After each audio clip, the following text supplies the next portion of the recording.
하나님 말씀 봅니다. 하나님 말씀은 누가복음 8장 41절, 42절 그리고 건너뛰어서 49절에서 56절까지입니다.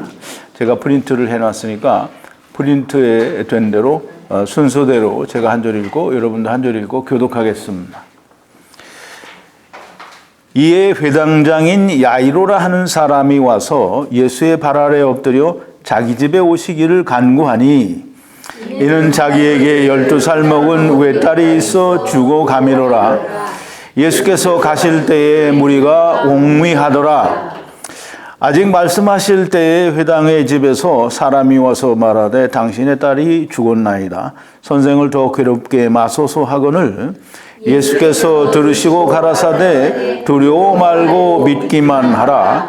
그리하면 딸이 구원을 얻으리라 하시고 집에 이르러 베드로와 요한과 야고보와 및 아이의 부모 외에는 함께 들어가기를 허하지 아니하시니라.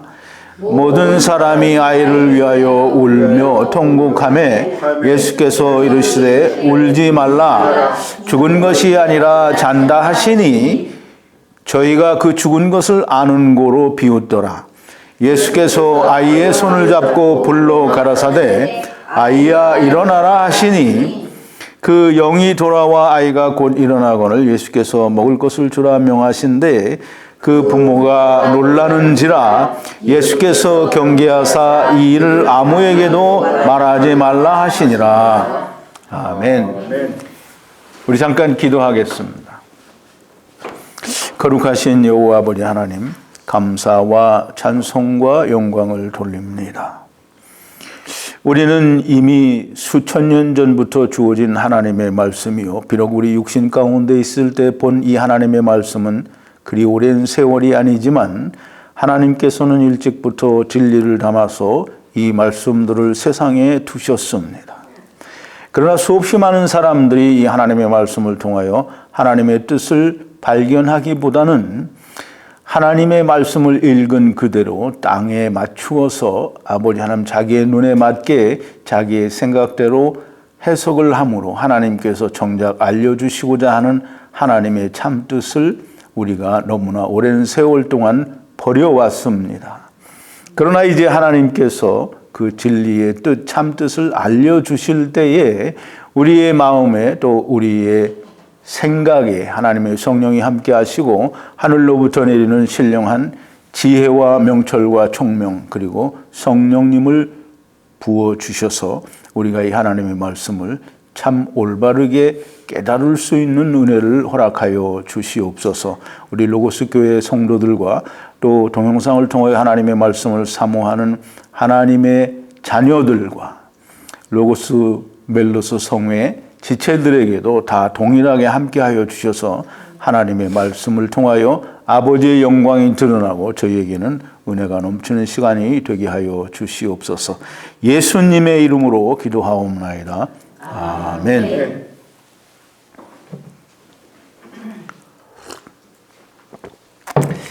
예수님께서 세상에 오셔서 3년 반 동안 이 복음을 전하시고 하나님 나라의 일을 말씀하실 때 많은 기적을 베푸셨는데 그 중에 죽은 자를 살리신 기적이 여러 번 있는데 성경에 딱히 기록이 된 것은 3가지가 있습니다.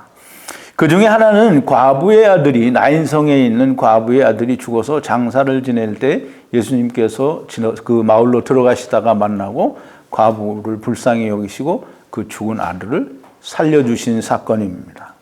그리고 두 번째가 이 회당장 야이로라고 하는 사람이 자기의 딸 12살 먹은 딸이 죽게 돼서 주님께 와서 살려달라고 자기 집에 좀 와서 다 죽게 된 우리 딸을 좀 구해달라고 간구함으로 예수님께서 이 회당장 야이로를 따라서 야이로의 집에 이제 가는 와중에 좀 문제가 생겼죠. 12년 된 혈루병 환자가 예수님의 옷깃을 만짐으로 예수님께서는 능력이 나간 걸 아시고 누가 내 옷을 만졌느냐라고 그렇게 얘기합니다. 어쨌든 그런 우여곡절 끝에 다시 예수님께서 이 회당장 야이로의 집에 가서 이 소녀 아이를 살리는 사건이 그 두 번째 사건입니다.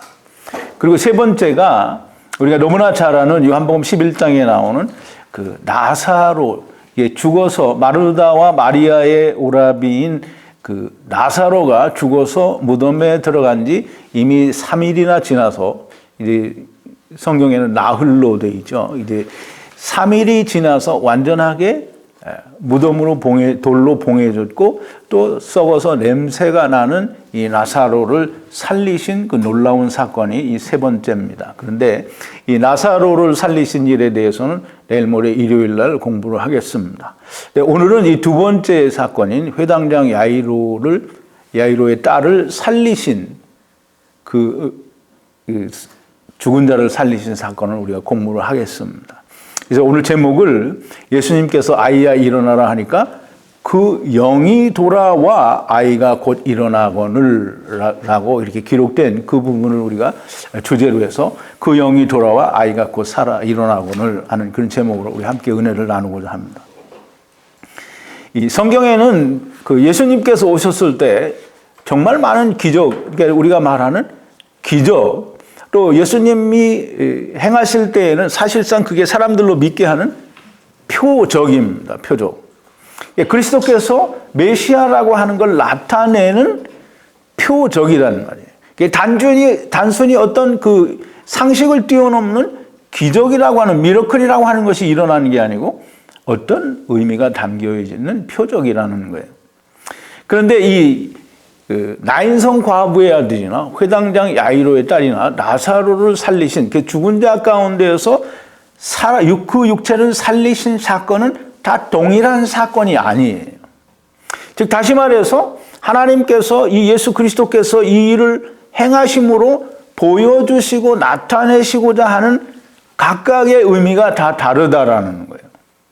이제 우리가 생각할 때 나인성 과부의 아들을 살리신 것도 죽은 자를 살리신 것이요, 회당장 야이로의 딸을 살린 것도 죽은 자를 살리신 것이요, 또 나사로도 죽은 지 3일이 된 무덤 속에 있는 나사로를 살리신 것도 죽은 자를 살리신 것이고, 이 죽은 자를 살리시는 이 예수 그리스도야말로 하나님의 보내신 하나님의 아들이심이 너무나 틀림이 없다. 그러니까 우리가 이 예수 그리스도를 믿어야 된다. 이렇게 말을 하면 정말 예수님께서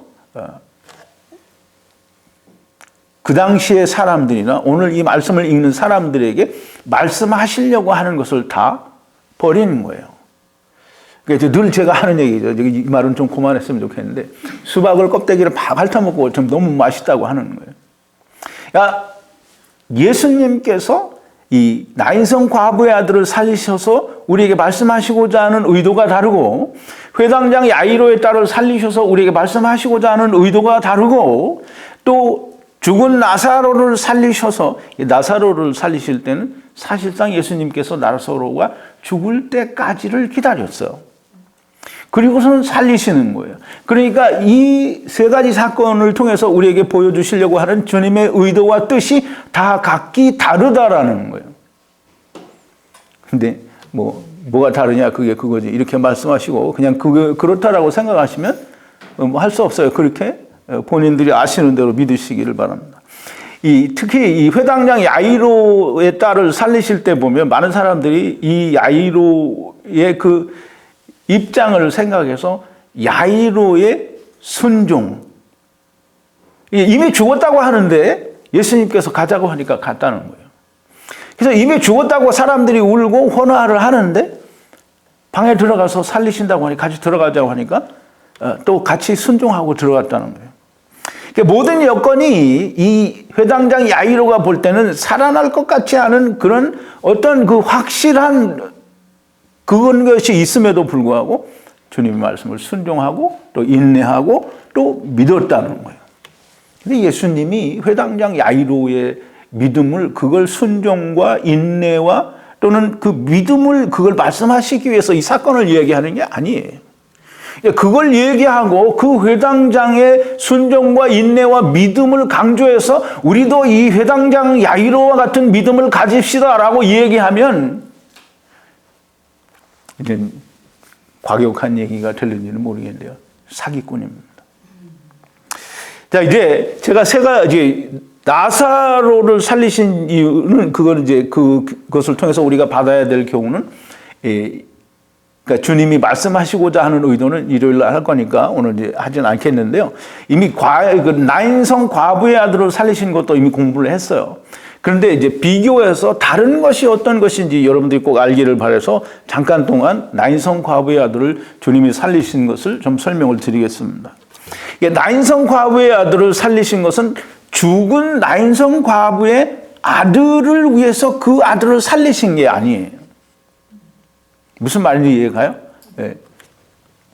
예수님께서 이 나인성 과부가 울부짖는 것을 보고 이 과부를 불쌍히 여겨서 아들을 살려준 거예요. 근데 이제 이 불쌍히 여겨서 아들을 살려주었다라는 얘기를 우리가 올바르게 제대로 이해를 하려고 하면 우리는 그걸 알아야 돼요. 남녀가 혼인하는 일이 존재하는 한 남자는 그리스도의 예표입니다. 그래서 창세기 2장 24절에 보면 이 프린트 했는데요. 1번이에요. 이 아담에게서 하와를 창조하시고 하나님께서 바로 그 뒤에 얘기하시는 거예요. 이러므로 남자가 부모를 떠나 그 아내와 연합하여 둘이 한 몸을 이룰지로다. 이거를 그 사도 바울은 뭐라고 얘기를 하느냐면 이 그리스도가 세상에 와서 자기의 아내를 구하는 것이라고 그렇게 얘기를 했어요. 그래서 에베소서 5장 31절에 얘기합니다.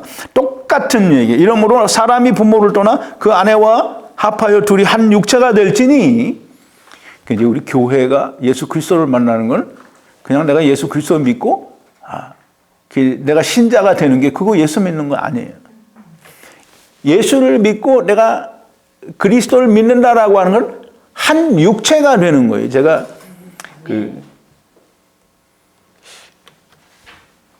지난 6월 달에 한국에 한 주일 동안 가서 설교하기 전에 어떤 분이 그런 질문을 했어요. 이제 자기는 구원받는데 구원파에서 자기는 구원을 받았다는 거예요. 그래서 제가 1대1로 전화를 왔을 때 분명하게 말씀드렸어요. 자매님 받으신 구원은 구원이 아니다. 그러면서 이제 6월 30일 날 내가 한국 가서 그 구원에 관한 얘기를 하니까 꼭 좀 들어보라고 오라고 했어요. 그래서 오셨어요. 그래서 구원은 무엇인가라는 얘기를 정말 자세하게 다 성경에 있는 대로 풀어서 말씀을 드렸어요. 구원은 내가 예수 믿고 죄 사함 받았다는 게 그게 구원 아닙니다. 예수 그리스도와 한 육체가 되는 거예요. 그래서 그날 설교를 하기를 뭐라고 했냐면 구원은 혼인 관계를 알지 못하면 구원이 나한테 있을 수 없는 거예요. 근데 그거보다 조금 더 나가면 이 그리스도와 한 몸이 된다라는 말은 곧 내가 아버지께로부터 왔으나 내가 그 아버지께로 그리스도와 함께 간다라는 뜻을 담고 있는 거예요. 이제 그게 없으면 구원이 아닙니다. 그래서 사도 바울은 이야기하기를, 지금 프린트는 안 했는데요. 내가 큰 비밀을 말한다라고 하고, 그 큰 비밀이 뭐냐면 교회와 그리스도에 관하여 큰 비밀을 말한다라고 얘기했어요. 즉 남자가 부모를 떠나 아내와 연합하여 둘이 하나가 되는 것은 그리스도와 교회에 관한 큰 비밀이라는 거예요. 그 창세기 2장 24절에 하나님께서 아담을 창조하고 하와를 만들어내신 것은 그리스도와 교회라는 거예요. 그럼 이제 하와는 누구와 함께 있었어요? 그리스도와 함께 있었죠? 본래 그리스도의 지체라는 거예요. 근데 그게 나왔다라는 거예요. 그래서 그게 세상에 왔으니까 그리스도의 이제 첫사람 아담이 그리스도의 오실자의 표상이잖아요. 이 예수 그리스도가 세상에 가셔서 자기 아내를 데려온다는 거예요. 자기하고 본래 한 몸이었다는 걸 데려온다는 거예요. 근데 이해가 안 되면 그럼 성경을 이제까지 잘못 알고 있고 잘못 믿어온 겁니다. 자, 이제 남녀가 혼인을 해서 부부가 되고 한 몸을 이루는 것을, 그래서 세상 사람들도 다 부부가 한 몸을 이룬다고 하지 부부가 두 몸을 이룬다고 얘기하지 않아요. 이 부부가 혼인하여 한 몸을 이루는 것은 장차 주님께서 오셔서 교회와, 즉 나와 한 육체가 될 것을 말씀하시는 거예요. 즉 다시 말해서 사람의 제도 속에 결혼이라는 것은 하나님께서 심어준 그리스도께서 오셔서 나를 구원하실 거다라는 약속이 그 안에 담아 있는 거예요. 그러니까 세상 사람들이 그런 거 나 모른다라고 하면 핑계가 되지 않는 거예요. 그러므로 이제 남편은 그리스도를 예표하는 거요. 그리고 남편은 소망이요. 남편은 하나님의 약속입니다. 그 이제 이 아내가 남편이 죽었다. 남편을 사별했다. 뭐 남편을 잃어버렸다. 그러면 이제 문제가 뭐냐면 남자가 이스라엘에서는 가난한 자가 뭐가 가난한 자라 그랬죠? 땅이 없는 사람이 가난한 사람이라고 그랬어요. 이스라엘에게는 하나님께서 다 땅을 줬어요. 땅이 뭐죠? 땅은 아담이에요. 아담은 땅에서 지음을 받았죠. 그래서 아담은 땅이고 아담은 흙이에요. 근데 땅을 주었다라는 말은 기업을 주었다, 유업을 주었다라는 말인데 그건 곧 하나님의 약속을 주었다라는 말이에요. 땅을 주었다라는 말은 아담을 주었다라는, 남편을 주었다라는 말과 같은 말이에요. 그래서 남편을 잃어버렸다라는 것은 곧 기업을 잃어버렸다는 것이 하나님의 약속을 잃어버렸다는 거예요. 즉 다시 말해서 심령이 가난한 자는 복이 있나니, 그걸 공부했죠. 심령이 뭐냐면 영이 가난하다는 거예요. 심령이 가난하다고 해서 마음이 겸손한 걸 얘기하는 게 아니라 이 영이 가난하다. 가난하다라는 것은 여러 개 있는데 나는 하나밖에 없다 이런 뜻이 아니라 아무것도 없는 걸 말하는 게 가난한 거예요. 가난한 자가 되었다라는 거예요. 왜 그러냐 하면 아까 조금 전에 설명을 드린 대로 남편은 그리스도의 예표라고 그랬어요. 우리 에베소서 5장 23절을 한번 보죠. 3번인데요. 이는 남편이 아내의 머리됨이 그리스도께서 교회의 머리됨과 같음이니 그가 친히 몸의 구주시니라 그랬어요. 남편이 아내의 머리 되는 것과 그리스도께서 교회의 머리 되는 것은 같은 거라는 거예요. 그러면 남편이 곧 그리스도고 아내는 곧 교회라는 거예요. 그러면 이 남편이 죽었다. 그러면 이제 약속이 없어졌다. 소망이 끊어졌다라는 말이에요. 그런데 이제 우리가 사는 세상에서도 그렇잖아요. 그 부모가 죽으면 부모가 가진 유산을 누구에게 줘요? 자기 자녀들에게 주죠. 그러니까 하나님께서 주신 약속도 남편이 죽으면 그 유업을 누가 가져가요? 아들이 가져가요. 그러니까 이 아내가 남편이 죽었어도 아들이 있으면 소망이 있고 약속이 아직 남아 있는 거예요. 그런데 아들이 죽어요. 그러면 이제 뭐 여타 다른 아들이 뭐 둘째 아들이나 셋째 아들이 있으면 문제가 다르겠죠. 왜냐하면 그 아들이 계속 상속을 이어가면 되니까. 그런데 하나 있는 아들이 죽었어요. 그러면 이 여자는 남편이 죽어서 소망이 끊어졌는데 아들이 있어서 그것을 소망으로 약속으로 붙잡고 있었는데 그 아들이 죽었어요. 그럼 약속이 없어진 거예요. 약속이 끊어진 거라는 말이에요. 약속이 없으니까 울부짖는데 그게 어떤 것과 같으냐면 이스라엘이 애굽에 내려왔잖아요. 그래서 이제 이 왕조가 바뀌니까 이스라엘이 애굽에 종이 됐어요. 이 말은 뭐냐면 하나님의 약속이 끊어졌어요. 이게 연결돼서 이어오지 못하는 거예요. 끊어졌단 말이에요. 그러니까 하나님의 약속이 끊어지니까 이스라엘이 애굽에서 어떻게 했어요? 종이 되니까 어떻게 해요? 괴롭죠? 그래서 그걸 성경 기자는, 곧 하나님께서는 성경 기자를 통해서 그것을 부르짖는다라고 표현을 했어요. 그래서 부르짖으니까 하나님이 들으신다 그래요. 이거 프린트를 했으니까 한번 보죠. 5번인데요. 여러 해 후에 애굽 왕은 죽었고 이스라엘 자손은 고역으로 인하여 탄식하며 부르짖으니 그 고역으로 인하여 부르짖는 소리가 하나님께 상달한지라. 하나님이 그 고통 소리를 들으시고 아브라함과 이삭과 야곱에게 세운 언약을 기억하사 이스라엘 자손을 권념하셨더라 했어요. 이 아브라함의 그리고 이삭과 야곱의 하나님이라는 게 무슨 뜻인지 공부를 했죠. 지난 일요일 날 공부를 했어요. 하나님께서 이 아브라함과 이삭과 야곱에게 세운 언약을 기억하사. 그럼 아브라함과 이삭과 야곱에게 하나님 무슨 약속을 했어요? 그 땅을, 그거는 나중 얘기고요.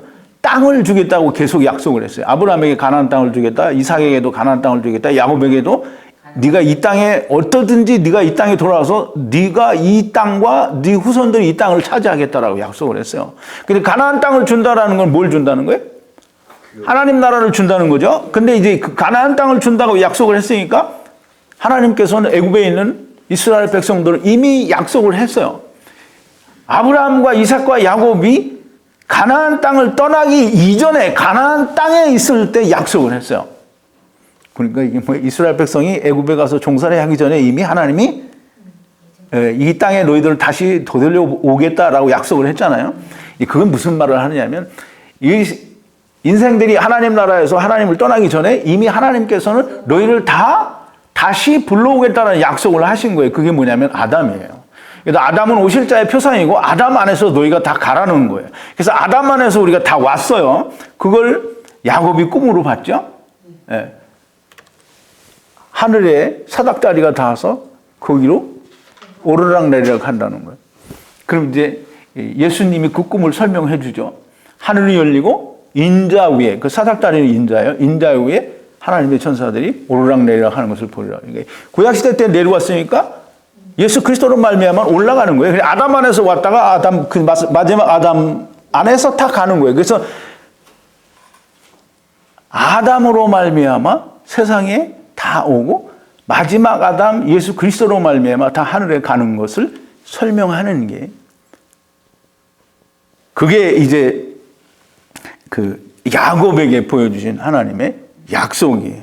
근데 이제 그거는 후대에 예수님이 오셔서 우리에게 알려주시니까 물론 이제까지도 사람들이 다 모르지만 이제 여러분들은 저와 여러분들은 그거를 제가 설명을 드렸으니까 여러분 알잖아요. 이제 그거는 다 아직은 세상에 모르는 얘기고 자 이제 애굽에서 종살이 하게 되니까 하나님이 이제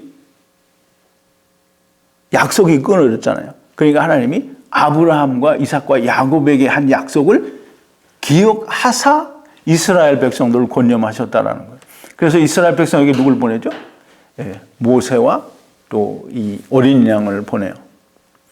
그러면 이제 이 이스라엘 백성이 애굽에서 부르짖을 때에 하나님이 약속을 하신 걸 기억을 했어요. 이 과부가 지금 마지막 소망이고 자기의 그 희망이었던 약속이 죽고 나니까 울부짖으니까 이게 이스라엘이 애굽에서 울부짖는 것과 같은 똑같은 울부짖음이 있는 거예요. 그러니까 예수님께서 그걸 보시고 불쌍히 여기셨다라는 말은 이스라엘이 부르짖을 때 하나님께서 이렇게 우리 그걸 좀 알아야 돼요. 이스라엘이 애굽에 왜 내려갔어요? 하나님께서 그리 내려가게 하셨어요. 그래서 거기서 부르짖게 만드신 거예요.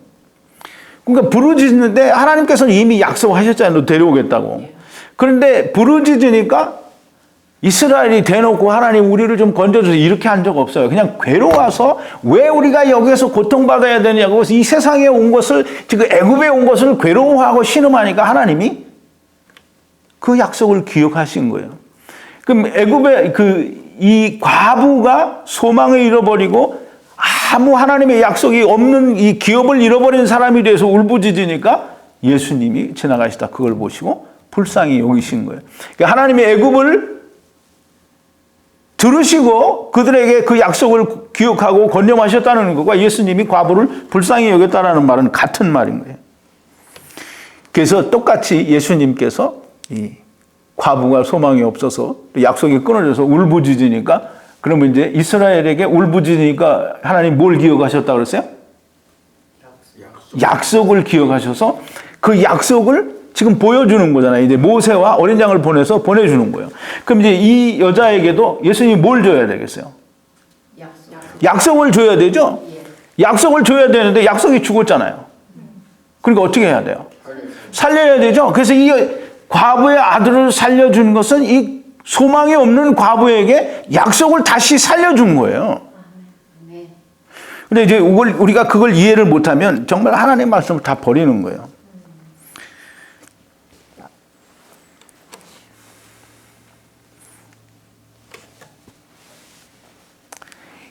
이 과부의 아들을 살려주신 것은 그 과부의 아들을 위해서 살려준 게 아니고 소망을 잃어버린 과부를 불쌍히 여겨서 권념하신 거예요. 자, 이제 우리가 좀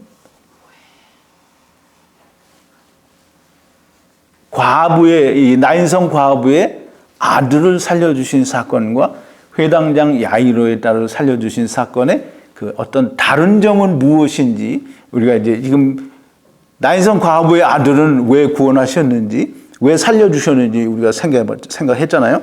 그럼 이제 회당장 야이로의 딸을 살려주신 것은 그 의미가 다릅니다. 물론 죽은 사를 살린 건 똑같아요.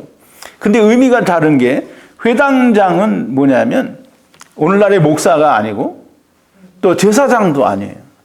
회당이라고 하는 건 뭐냐면, 이스라엘 사람들이 그 예루살렘 성전까지 가면 뭐니까 각 지역에 장소를 하나 만들어요. 그래서 그거를 이제 히브리 말로는 뭐 헬란 말이나 뭐 시나고게라고 하는데, 그게 회당이에요. 그럼 이스라엘 사람들이 거기에 안식일날 모여서 말씀을 듣고 또 자기들의 모임과 자기들의 행사를 거기서 하는데요. 오늘날 교회하고는 또 틀려요. 그러니까 거기서 율법을 가르치고 배우는 데가 회당이에요. 그 회당의 장은 뭐냐면 율법을 가르치는 사람의 우두머리예요. 그럼 이제 율법이라고 얘기할 수가 있어요. 그러면 이 율법을 가르치는 자, 우두머리의 딸, 그럼 율법의 딸이에요. 자, 이제 율법 아래에 있는 사람들을 말하는 거예요. 근데 이 죽은 야이로의 딸을 살리시는 것은 이 회당장과 동시에 이 딸, 즉 율법 아래에 매여 있는 사람들을 위한 죽은 자를 살리심이에요. 그러니까 우리가 그걸 알아야 돼요. 이 딸을 회당장 야이로의 딸을 살리시는 의미도 굉장히 다르지만, 근데 그것보다 더 중요한 건 오늘 제목에 나와 있는 그 영이 돌아와. 이게 굉장히 중요한 얘기예요. 근데 이 말씀을 하시고, 이 말씀을 통해서 하나님께서 정말 큰 비밀을 우리에게 얘기해 주시는 건데, 조금 이따 그 말씀을 우리가 살펴보기로 하고요. 먼저 이 회당장 야이로의 딸을 살리신 그것과 그 나인성 과부의 아들을 살리신 것과의 차이를 우리가 이해를 하려고 하면, 예수님은 과부의 아들을 살리실 땐 누구를 위해서 살리셨다고 그러죠? 과부를 위해서 살리셨다고 그랬어요. 그럼 이제 구원은 누가 받아야 되는 거예요? 과부가 받아요? 과부의 아들이 받아요? 과부의 아들은 약속이잖아요. 즉 말하자면 그리스도를 예표하는 약속이에요. 그러면 이 약속은 구원받아, 약속이 죄예요? 아니요. 약속을 위해서 살려주는 게 아니에요. 소망을, 약속을 주는 거잖아요. 그러면 그 약속, 즉 다시 말해서 구원을 누가 받아야 돼요? 과부가 받아야 돼요. 근데 여기서 회당장과 회당장의 딸 야이로의 딸은, 이 예수님이 이 야이로의 딸을 살리시는 것은 회당장과 야이로의 딸, 즉 다시 말해서 율법과 율법 아래에 있는 자들을 위한 죽은 자를 살리심이에요. 우리가 그걸 잘 이해를 해야 됩니다.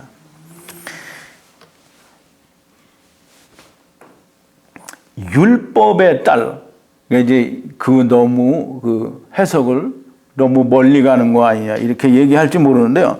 너무 멀리 가는 거 아닙니다. 예수님께서는 회당장 야이로의 딸을 살리심으로 율법 아래에 있는 자들과 그 율법을 가르치는 자들이 이렇게 구원받아야 된다라고 하는 것을 이야기하시는 거예요. 반드시 그걸 꼭 이해를 해야 됩니다. 자, 이제 예수님은 모든 걸 다 아시는 분이에요. 예수님은 물론 우리와 같은 육체를 입고 종의 형체를 입고 세상에 오셔서 인자로 오셨지만 예수님은 여전히 하나님의 아들이에요. 그럼 예수님은 모든 걸 아셔요. 그런데 예수님께서 부자와 거지 나사로의 비유를 얘기하셨어요.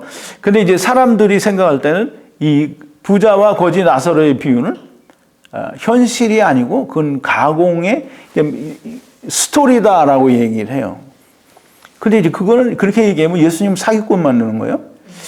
사실이 아닌 허구를 가지고 비유를 들었으니까 예수님은 사기친 거잖아요. 그러니까 예수님께서는 영과 육의 세계를 다 알아요. 왜? 하나님 나라에서 오셨기 때문에.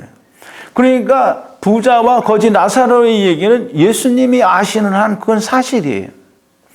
그러면 이제 그 부자가 어디에 가 있는지, 그 나사로가 어디에 가 있는지 주님이 다 알아요. 그러면 이제 이 음부의 일을 예수님은 다 아신단 말이에요. 그럼 예수님이 이 여자아이가 죽었어요. 그럼 이 여자아이가 어디에 가 있는지 알아요, 몰라요? 알아요. 근데 이제 지금 죽은 지가 얼마 안 됐잖아요. 예수님이 들어오시기 바로 전에 얘가 죽었어요. 그러니까 예수님께서는 이 애를 살려요. 왜? 그냥 놔두면 어디로 가겠어요? 부자가 간 음부에 가요. 그러니까 왜? 예수 그리스도를 만나지 못했잖아요. 그러니까 이 율법 아래에 있는 자들에게 기회를 주는 거예요. 이 아이를 살려서 아직 육체가 있을 동안에 그리스도를 만나라는 거예요. 그래서 기회를 주는 거예요. 이 아이를 살려서, 그럼 이 아이가 죽었다가 살아났는데 그 살아난 뒤에도 예수를 모르면 되겠어요? 네. 그러면 자기 딸은 예수님이 살려서 그렇게 다시 살아났는데 저 아버지는 그거 보고 그래도 난 예수 못 믿어 이렇게 하면 되겠어요? 그 예수님은 지금 회당장 야이로의 딸, 즉 율법의 우두머리와 그 율법 아래에 있는 자를 살리시는 이유가 뭐냐면 이제 그냥 놔두면 그냥 음부에 가니까 음부에 가지 않게 하기 위해서 먼저 살리셔서 육체로 있을 동안에 너야 그리스도를 만나라는 거예요. 그 율법 아래에 있는 자들은 빨리 육체가 있을 동안에 예수를 만나야 된다는 거예요. 그걸 말씀하시기 위해서 이 아이를 살려서 기회를 주는 거예요. 그리스도를 만날 수 있는 기회를. 그리고 예수님은 살렸으니까 예수님을 만나죠? 예수님을 만난다는 말이에요. 그러면 죽은 자를 살리신 예수님을 만난 그 회당장 야이로는 그걸 보고 믿겠어요? 안 믿겠어요? 믿어야죠. 근데 이제 그때 당시에는 믿는다고 하더라도 온전한 믿음이 안 되겠죠. 자, 이제 이 회당장 야이로의 딸을 살리신 것은 지금 예수님께서 율법과 율법 아래에 있는 모든 자들에게 너희가 육체로 있을 동안에, 그건 무슨 말이냐면 너희가 아직 율법 아래에 있을 때에 예수 그리스도를 만나야 된다라는 얘기를 하는 거예요. 그러면 우리가 아직 육체로 있을 동안에, 즉 율법 아래에 있을 때에 우리가 이 예수님을 만나야 돼요. 이 예수 그리스도를 만나야만, 이미 예수님께서는 우리에게 기회를 주셨는데, 율법을 주신 것은 곧 우리에게 육체가 있을 동안에 예수 그리스도를 만나라고 주신 거예요. 율법은 내가 열심히 해보는 거예요. 열심히 해봐서 안 되는 걸 깨닫는 거예요. 왜 안 되냐? 하나님을 떠났기 때문에, 육체에 거하기 때문에 안 된다는 걸 깨닫는 거예요. 즉 하나님을 떠난 사실을 깨닫는 게 그게 율법을 잘 행하는 거예요. 그게 율법에 있을 동안에 너희가 율법을 잘 지켜서 그거 깨달으라는 거예요. 그래서 사도 바울은 로마서 3장 19절 20절에 얘기하잖아요. 율법이 말하는 것은 율법 아래에 있는 자들에게 말하는 것이니 저희가 하나님의 심판 아래 있다라고 하는 것을 다 말하는 것이요. 율법으로는 죄를 깨달으면 율법으로는 의롭게 될 자가 하나도 없다라고 얘기를 하는 거예요. 예수님께서는 여기 한 군데서 뿐만이 아니고 모든 데서 다 얘기를 해요. 바리새인들을 만날 때도 이야기하고 다 얘기해요. 너희가 율법으로는 되지 않고 예수 그리스도, 즉 하나님의 말씀 안에, 약속 안에 들어와야 된다라는 말을 수도 없이 얘기를 해요. 그런데 다 믿지 않아요. 그럼 이제 예수 그리스도께서 이 회당장 야이로의 딸을 살리셔서 사람들에게, 그때 이 회당장 야이로의 일은 예수님이 이미 다 꿰뚫어 보고 계셔요. 그러니까 이 회당장 야이로의 딸을 살렸으니 이 회당장 야이로의 딸, 이 어린 아이는 자기를 죽었다가 살려주신 이 예수님을 믿겠죠? 그리고 그 아버지는 이 애를 죽었다가 살게 하신 이 예수님이 메시아라고 하는 걸 믿겠죠? 그래, 분명히 다 믿을 거예요. 그런데 예수님 보시기에는 아직 그 믿음이 온전한 믿음이 아니에요. 그래서 얘기하죠. 여전히 믿기는 하지만 주님께서 바라시는 구원을 얻을 만한 믿음이 아직 못 되기 때문에 뭐라고 얘기해요? 그 56절에 보니까 그 부모가 놀라는지라 예수께서 경계하사 이 일을 아무에게도 말하지 말라 하시니라 그랬어요. 그런데 이제 예수님께서 무조건 말하지 말라고 하시면 되겠어요? 근데 예수님은 이 사람들이 앞으로 어떻게 될 건지 다 알아요. 다 보셔요. 그러니까 이제 제자들에게도 얘기하죠. 마태복음 17장 9절에 보면 그 제자들을 데리고 변화산에 가서 모세와 엘리야와 예수님이 함께 말씀을 나누는 걸 제자들이 보고 이제 그 굉장히 기뻐하고 베드로는 예수님께 고백을 합니다. 내가 초막하고 셋을 짓 때 하나는 모세를 위하여, 하나는 엘리야를 위하여, 하나는 주를 위하여 짓겠나이다 이렇게 얘기를 해요. 그런데 이제 그게 무슨 뜻인지는 나중에 우리 기회가 있으면 다시 공부하기로 하고, 이 내려올 때에 예수님이 제자들에게 뭐라고 하느냐면 너희가 오늘 이 본 것을 인자가 죽은 자 가운데서 살아나기 전에는 아무에게도 말하지 말라는 거예요. 그러면 이제 인자가 살아나기 전에는 아무에게도 말하지 말라. 그랬으니까 인자가 살아난 후에는 말해도 된다는 거예요. 즉 다시 말해서 지금 여기에서뿐만이 아니고 예수님이 큰 기적을 일으키실 때마다 그 당사자들에게 얘기해요. 아무에게도 말하지 말라. 왜냐하면 예수 그리스도께서 아직 그 보여주신 표적을 이루지 않으셨기 때문이에요.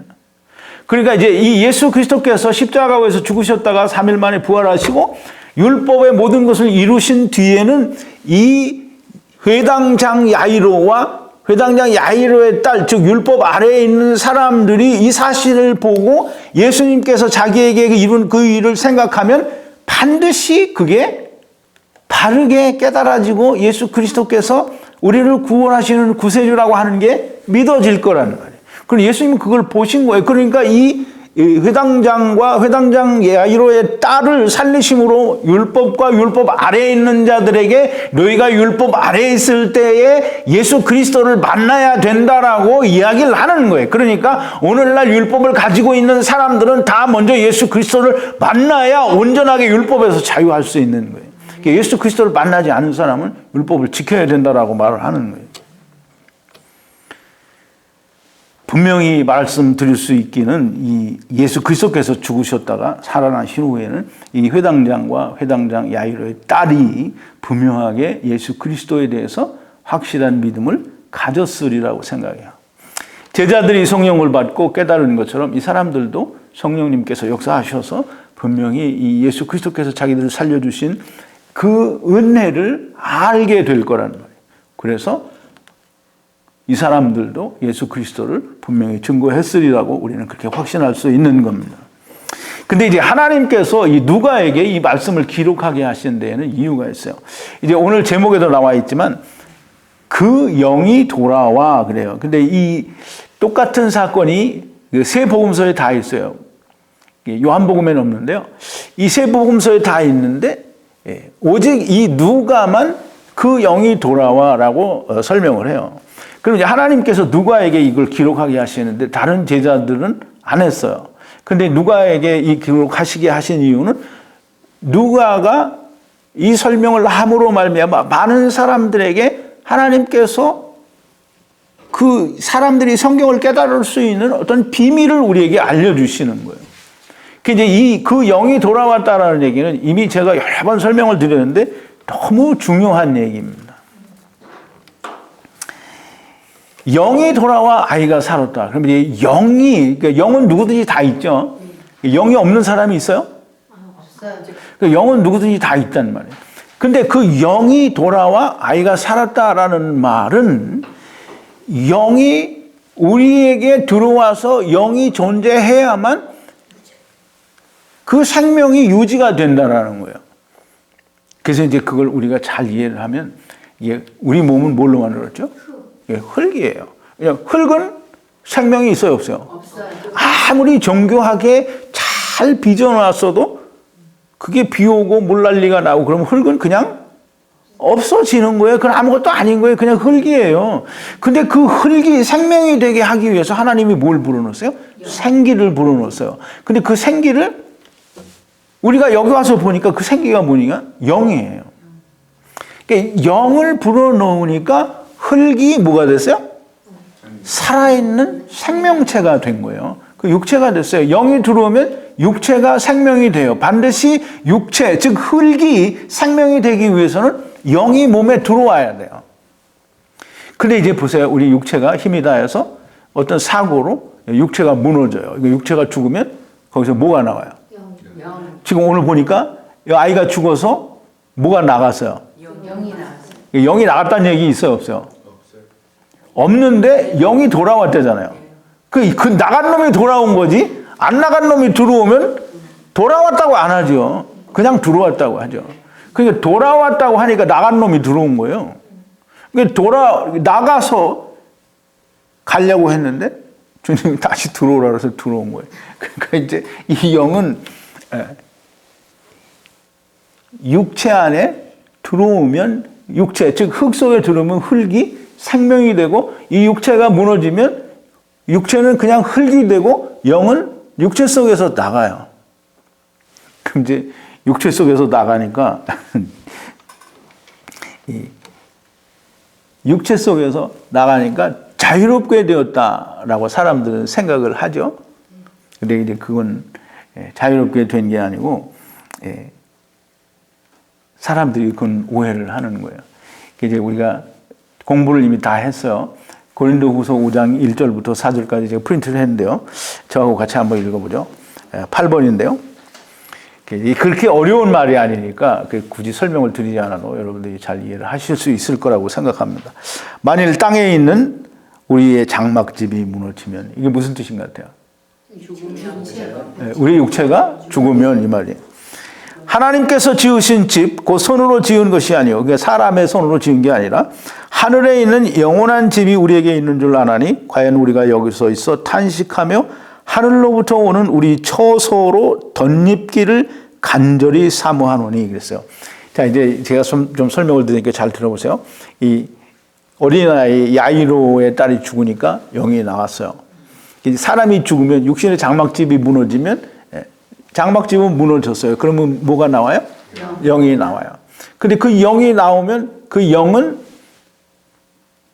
뭔가를 다시 입어야 돼요. 안 입으면 어떤 상태가 되냐면, 거기 보세요. 덧입기를 간절히 사모하노니 이렇게 입음은 벗은 자들로 발견되지 않으려 함이라. 이 장막에 있는 우리가 짐진 것 같이 탄식하는 것은 벗고자 함이 아니요 오직 덧입고자 함이니 죽을 것이 생명에게 삼킨 바 되게 하려 함이라. 이 사도 바울의 이 말에는 정말 많은 걸 담고 있는데요. 이제 우리가 잘 해석을 못하고 사람들이 다 무시하니까 정말 다 버려지는 하나님의 말씀이 되는 거예요. 자, 이제 땅에 있는 장막집이 무너지면 거기서 영이 나와요. 그럼 영이 나오면 그 영이 무엇을 덧입어야 돼요. 근데 그 덧입어야 될 게 뭐냐면 하나님의 집, 즉 우리의 처소를 입어야 된다는 거예요. 근데 그것이 입기를 그렇게 소원하는 것은 벌거벗은 자로 발견되지 않기 위해서, 원해서라는 거예요. 이게 벌거벗은 자로 발견되지 않기 위해서 하나님의 처소를 입어야 된다는 거예요. 땅에 육신에 있는 장막집이 무너지면, 그럼 이제 그 하늘에 있는 처소, 하나님의 영원한 집, 그건 뭐냐면 우리가 떠나올 때 버리고 온 거예요. 그걸 다시 돌려주는 거예요. 자, 이제 우리가 창세기 2장 25절에 보면 아담과 하와가 벌거벗었으나 부끄러운 줄 몰랐다라고 하죠.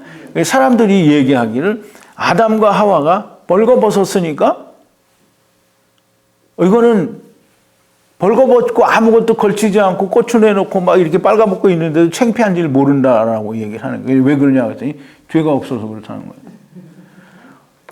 그건 정말 무식한 얘기를 하는 거예요. 지금 이 사도 바울이 뭐라 그래요? 사도 바울은 하나님 나라에 가서 하나님께로부터 모든 걸 듣고 보고 배우고 그 비밀을 다 받은 사람이에요. 이 사람이 뭐라고 하냐면 육체의 장막집이 무너지면, 땅에 있는 육신의 장막집이 무너지면, 그러면 하늘에서 오는 영원한 처소를 덧입기 전에는 우리가 벌거벗은 자라는 거예요.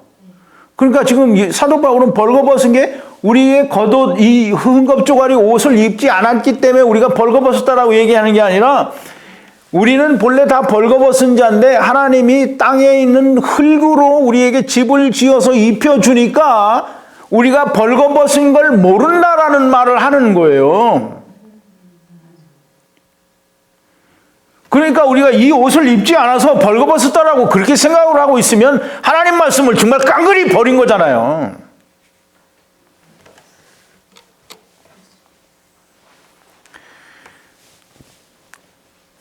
그럼 이제 우리가 꼭 이해를 해야 되는 게 이 영이 흙 속에 들어와서 생명이 되었어요. 그러면 영은 어디에 있어요? 흙 속에 있는 거죠. 그럼 흙 속에 있는 것을 성경은 너희가 갇혔다, 옥에 갇혔다 또는 흑암에 갇혔다라고 얘기하는 거예요.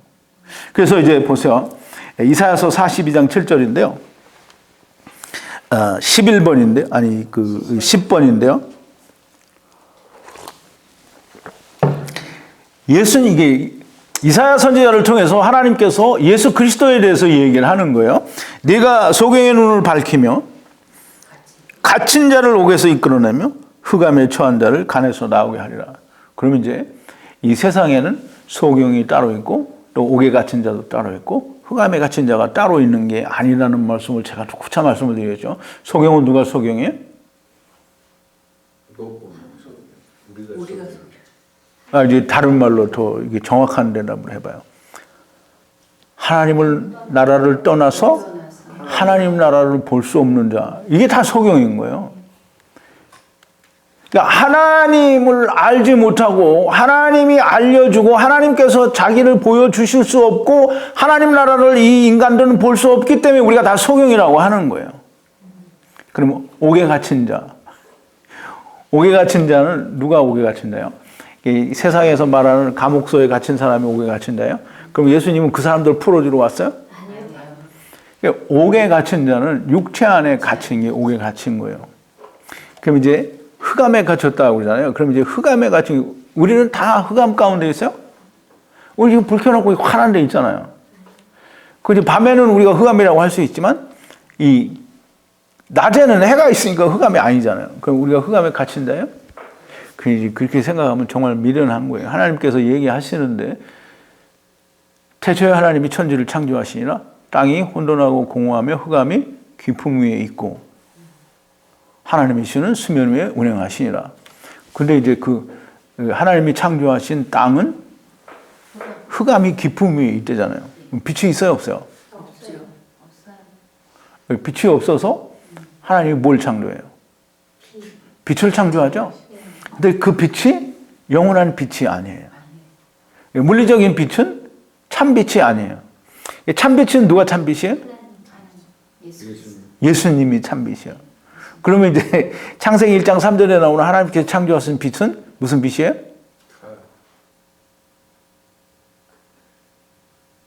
그림자. 그림자.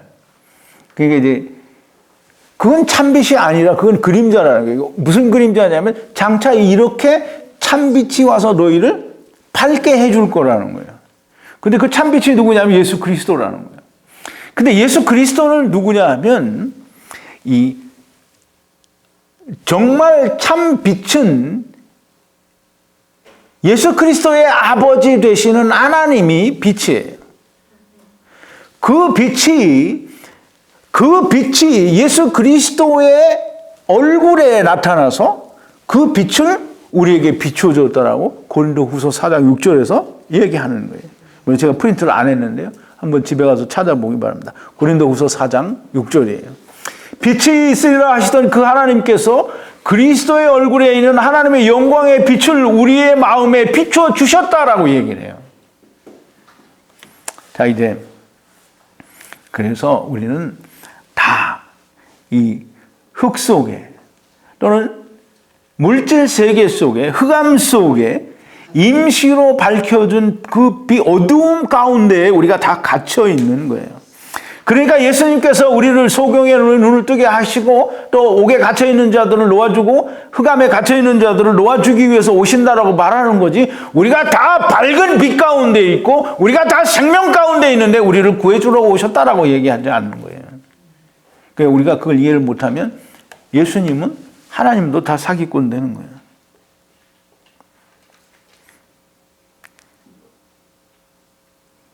이제 이 흙 속에 갇혀 있는 물질 세계 속에 들어와 있는 우리가 이 몸, 흙 속에 갇혀 있는 이 영을, 우리가 이 다 영이 잠자고 있고 다 죽어 있는 이 영을 다시 활기차게 생명이 있게 만들어주는 것. 즉, 다시 말해서 육체의 장막집을 벗고 하나님의 그 영원한 처소를 입혀주어서 그 영이 살아나게 하는 것이 그 예수님께서 하시기 위해서 오신 일이에요. 그래서 예수님이 뭐라 그래요? 살리는 것은 영이니 육은 무익하니라 그랬어요. 우리는 다 부활할 때 육체가 부활한다고 하는데 육체가 부활하는 거 아니에요.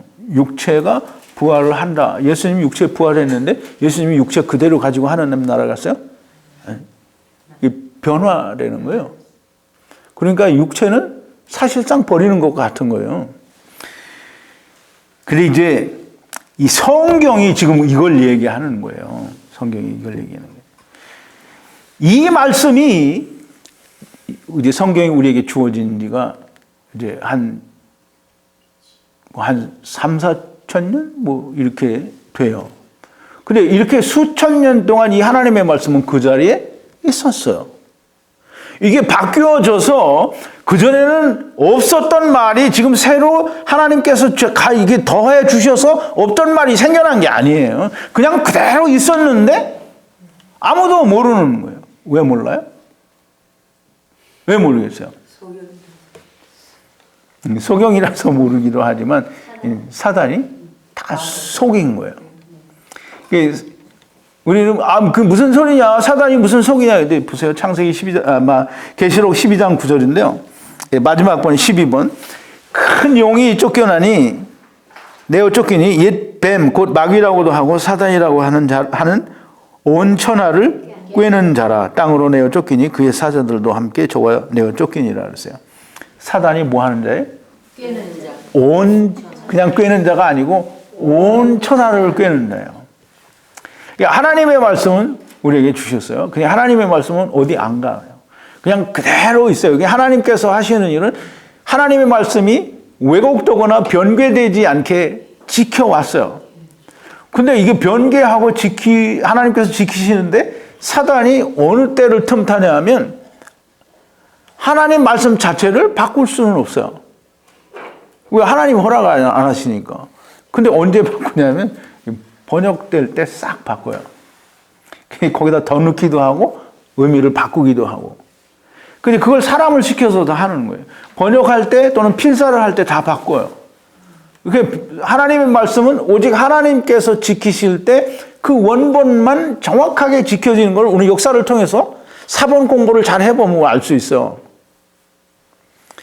근데 사단이 하나님의 말씀은 본래 그대로, 그러니까 그 오래전에 있었던 하나님 말씀이 지금 그대로 있으니까 히브리 원문이나 이런 걸 보면 우리가 그 뜻을 알 수 있는 거예요. 근데 번역본을 통해서는 그 뜻을 다 알 수 없어요. 그럼 이제 사단이 그렇게 다 속이니까 번역할 때 이게 성경이 그 70인역으로, 70인역은 히브리 성경이 이제 아람어로도 번역이 되고 70인역으로, 이게 70인역은 헬라어인데요. 그리고 70인역으로 번역이 되고 또 라틴어로 번역이 되고 이제 나중에는 영어, 독일어, 뭐 별 3개 각국어로 다 번역이 되잖아요. 그럼 번역될 때마다 다 바뀌어요. 다 첨가되고 애도 되는 거예요. 그러면 이제 사단은 그걸 다 왜곡시키는데 이게 우리가 이 학문이라는 게 세상 학문도 처음 생겨난 게 신학에서부터 생겨난 거예요. 이 신학이 학문의 꽃이라고 하는데, 근데 신학이 학문이 되니까 이 신학자들을 통해서 이제 이 성경을 해석을 하잖아요. 성경 공부, 그러니까 신학 공부 많이 했다는 사람들이 이 성경을 해석하고 보통 이게 그래서 중세 시대에는 성경 읽으면 어떻게 했죠? 교황청에서 사람들을 다 죽여버렸어요. 그래서 성경을 근처에도 못 가게 하고 지네들 마음대로 쭈물 떠버리는 거예요. 사단이 그렇게 하나님의 말씀을 속이고 변개하고 신학자들을 통해서 난의 구절은 이건 우리가 해석할 수 없다. 그럼 이제 신학자들이 그렇게 말했으니까 그걸 듣는 사람들은 어때요? 아, 그럼 그런가 보다. 그래, 모든 목사들이 다 난의 구절을 해석하면 안 돼요. 왜? 그건 우리 영역 바뀌니까. 그럼 하나님 판단하실 일이지라고 되는 거예요. 자, 이제 이렇게 사단에 의해서 철저하게 왜곡되어지고 가리워진 하나님의 말씀을 오늘 제가 이렇게 자세히 풀어서 설명을 해드려요. 근데 제가 설명을 해드린 게 전부 뭐 얼토당토하는 어디에 있는 무슨 철학서적이나 아니면 그리스나 로마 신화의 얘기에서 꺼내온 게 아니고 성경에 있는 말 그대로를 가져다가 제가 설명을 해드렸어요. 그랬는데 어떤 사람이 그러는 거예요. 우리가 예수 믿고 구원 얻는 것은 그런 스페셜 지식이 있어야 되는 건 아니지 않느냐. 근데 이제 이게 언제 스페셜 지식이 됐는지 난 모르겠어요.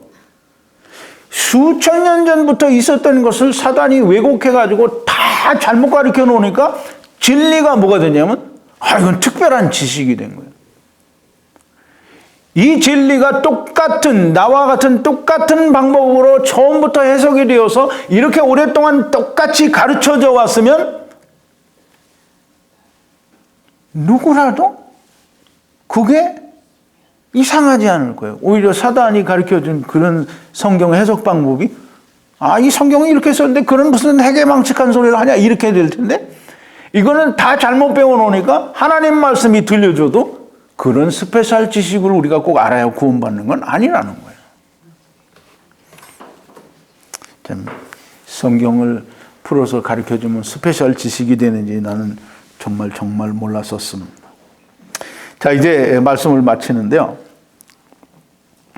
그 영이 돌아와 아이가 곧 일어나거늘 이 회당장 야이로의 딸을 살리심으로 하나님께서 예수 그리스도께서 회당장 야이로의 딸 이 어린 소녀를 살리신 것을 통해서 우리에게 보이시려고 하는 것은 과부의 아들을 살리신 것과는 매우 다른 율법 아래에 있는 자들이 너희가 율법이 있을 동안에 즉 예수 그리스도를 만나야 된다라고 하는 걸 보여주는 거예요.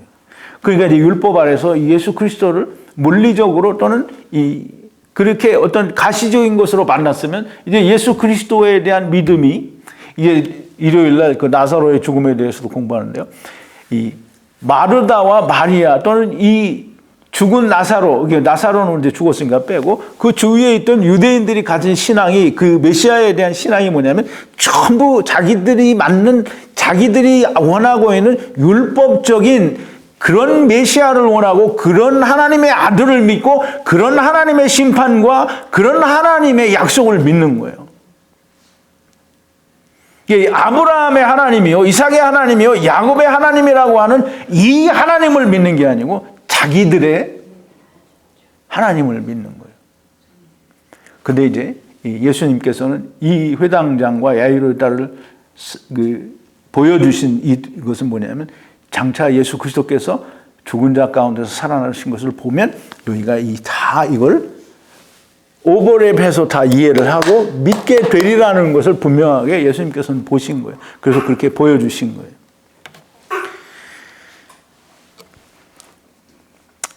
율법을 지켜야 된다고 하는 허망한 소리를 하는 사람들은 좀 제발 깨달음이 있게 되기를 바랍니다. 그리고 영이 돌아와서 그 아이가 일어났다라고 하는 이 말씀은 우리에게 정말 큰 비밀을 하나님께서 알려주신 거예요. 정말 놀라운 하나님의 비밀을 우리에게 보여주시고 이걸 제대로 이해를 하면 그러면 성경이 잘 이해될 수 있습니다. 이제 물론 그것보다 중요한 건 이제 천지창조를 좀 알아야 될 텐데요. 그걸 모르면 정말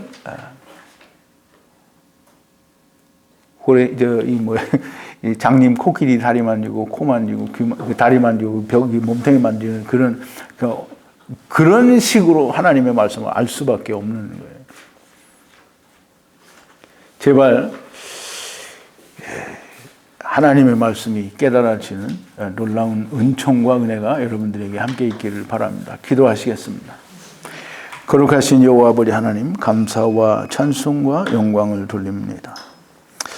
오늘 예수 그리스도께서 회당장 야이로를 살리신 것과 또 난성 과부가 아들을 잃고 울부짖을 때 불쌍히 여기셔서 그 아들을 살려주신 것을 우리가 묵상하면서 이 예수님께서는 그 죽음들을 통해서 다시 죽은 자를 살리시는 일을 통해서 우리에게 무엇을 말씀하시고자 하는지 우리가 깊이 생각해 보았습니다. 아버지요, 그냥 우리가 단순하게 죽은 자를 살리시는 참 예수님은 놀라운 능력의 하나님의 아들이다 이런 것이 아니라 정말 하나님께서 우리에게 보여주시고자 하는 그 참뜻을 우리가 깨닫는 자들이 되게 하여 주시옵소서.